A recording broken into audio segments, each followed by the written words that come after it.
खास बात ये है कि इस प्रतियोगिता के अंदर जो प्रथम आया है इसका मायना ये नहीं जो पीछे रह गया उससे कम है, पीछे वाला उससे कम है उसका मायना ये नहीं निकालना चाहिए। मायना तो ये है कि हम सब ने मिलकर प्रयत्न किया, नहीं करते तो प्रथम वो कैसे आता। आप सब लोग इकट्ठा होकर परीक्षा नहीं देते, प्रतियोगिता में भाग नहीं लेते तो प्रथम कैसे आता। इसलिए ऐसा मौका जब भी आता है, केवल मेहंदी की बात नहीं है, विद्यालय में, स्कूल में बोलने का, लिखने का और भी कोई प्रतियोगिता हो, निश्चित रूप से भाग लेना चाहिए। कई बार हम सोचते हैं कि मेरी नंबर तो मेरा आएगा नहीं और मैं यूँ ही जाके समय ख़राब करूँगा और पीछे रह गया तो और मन में आएगा कि भाई हीन भावना आ जाएगी। तो सोचना ये चाहिए कि मैं प्रतियोगिता में भाग लेने के लिए जा रहा हूँ, वहाँ कितने लोग आते हैं।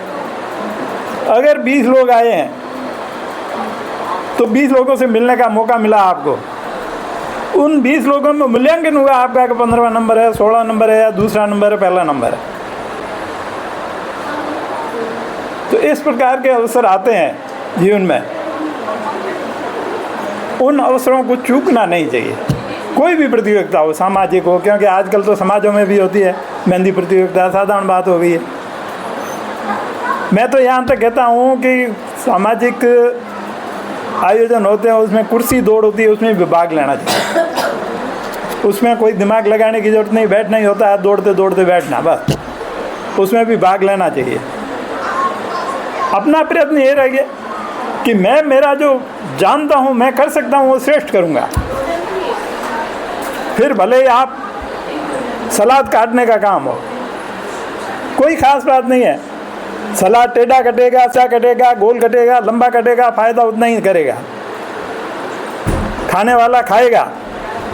लेकिन अगर आप अपनी दक्षता उसमें डाल लेते हैं तो एक तो आपका मनोबल बढ़ेगा और दूसरा देखने वाला उसका आपके प्रति सोच बनेगा। साधारण से साधारण काम हो, अपनी ओर से ऐसा करो कि उसको मैं अच्छा से अच्छा करूँगी। कितना कर पाते हैं वो बात अलग है। हम पूरा 1 रुपये में 1 रुपया पर नहीं कर सकते।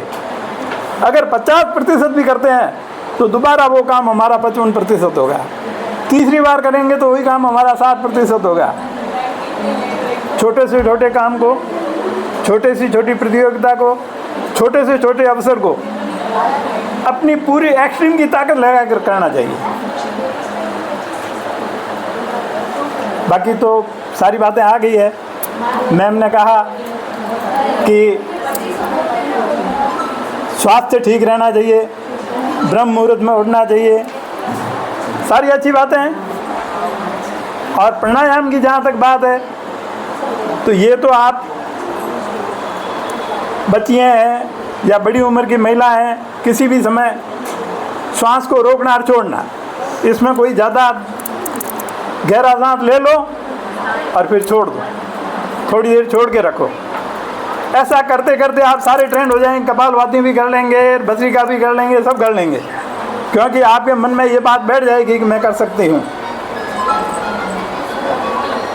बाकी जीवनचर्या जो होती है, अपनी दिनचर्या, ये अगर आप व्यवस्थित चलाते हैं तो ना तो आपके पास समय की कमी होगी, न आपका स्वास्थ्य खराब रहेगा, न मानसिक रूप से आप त्रस्त होंगे।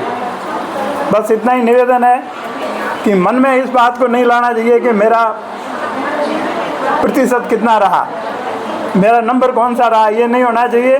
पूरे मनोयोग के साथ में प्रतिस्पर्धी बनना चाहिए, जिससे हमारा मन खुलता है, हौसला खुलता है।